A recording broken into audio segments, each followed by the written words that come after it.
the story goes that I spent my time as an incarnation of Shiva, which is tens of thousands of years ago. And during that time, I was the only living yogi on the planet, the only spiritual being that existed on the planet. And I never moved. I sat in a transcendent state. I was in constant state of meditation. I never opened my eyes. Yeah, and yet I was alive. And when I did, and I got up, I was in such a state of bliss that I would dance and sing and have crazy experiences that made people extremely feel threatened by me. Like, what kind of crazy behavior is that? Yeah. And so I didn't make any friends, and no one really knew what was my purpose. Yeah. And so a long time passed, and an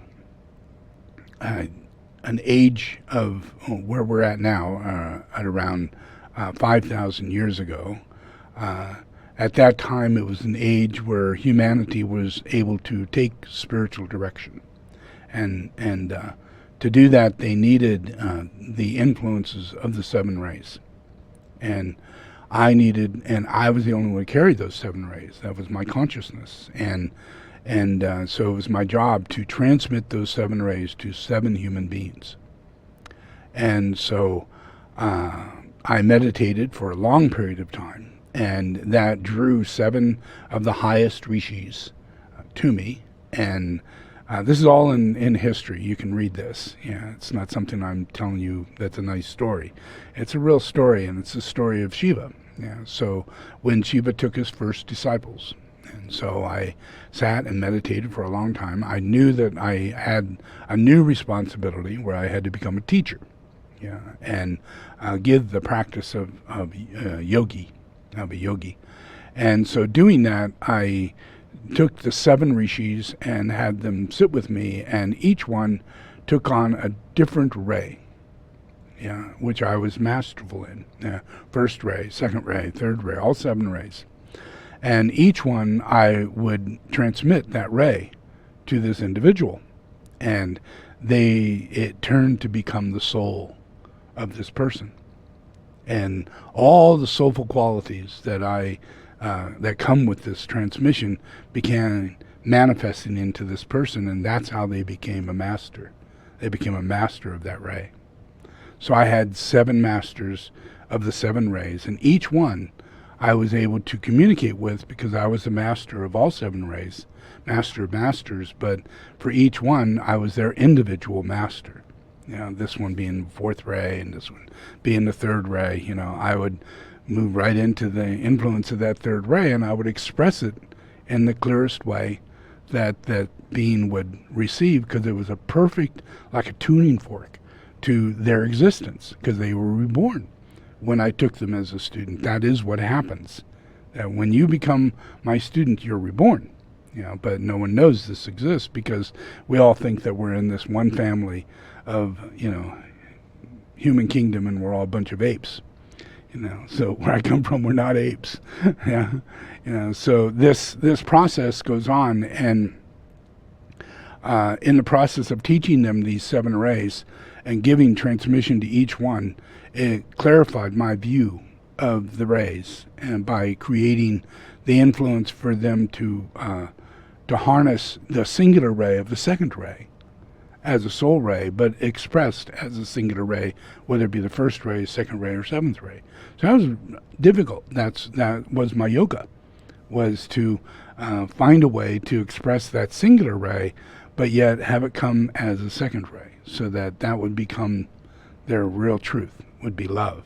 Yeah, but their revelation would be the awareness of the ray, of their soul. Yeah, and so in doing that, this raised up the kingdom of humanity into the kingdom of the soul. And it was just seven people, and I'm the monad, and I'm sitting there, and I'm teaching the soul to seven beings who are now radiating for the first time on earth the seven rays.